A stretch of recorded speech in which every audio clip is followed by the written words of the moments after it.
This lecture briefly discusses the OpenGL camera placement and viewports. Before discussing the camera placement, let us look at the 6 coordinate frames specified in the OpenGL pipeline. The first one is the object coordinates. The units of the points are determined in object all or model coordinates. The second one is the world coordinates.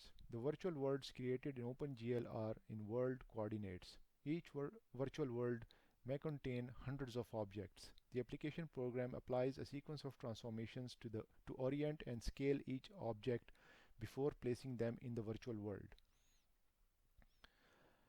The third one is camera coordinates. All graphic systems use coordinate frames that are aligned with the camera coordinates.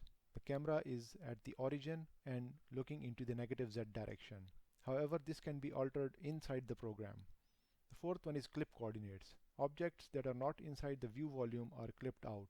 All projection transformations are carried out before clipping. 3D information is still retained here. Fifth one is the normalized device coordinates. After perspective division, it gives 3D representation in normalized device coordinates. Sixth, or the final one, is the window or screen coordinates.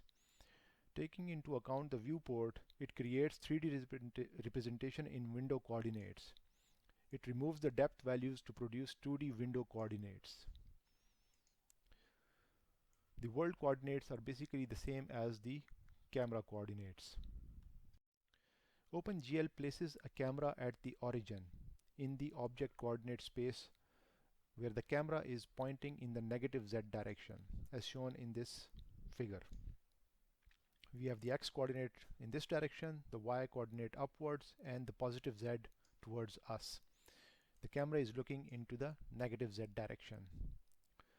The default viewing volume is a box centered at the origin with sides of length 2. Hence, the box goes from plus minus 1 in the Z direction, plus minus 1 in the X direction, and plus minus 1 in the Y direction. If we keep the default orthographic view of OpenGL, points will be projected forward along the Z axis onto the plane that is defined by Z is equal to 0.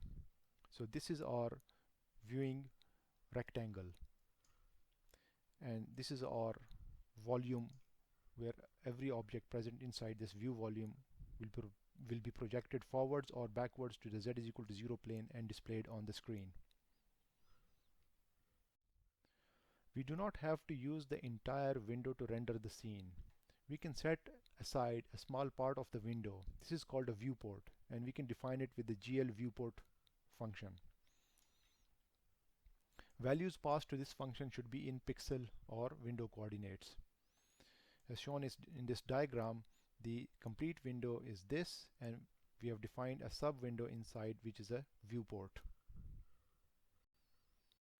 Transformations and viewing.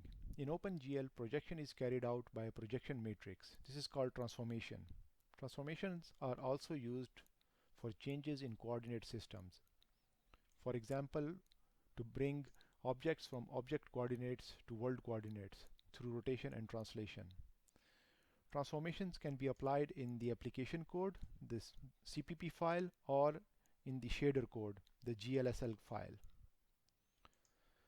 There is a complete lecture on coordinate frames and another one on transformations, so you do not have to worry about the details now.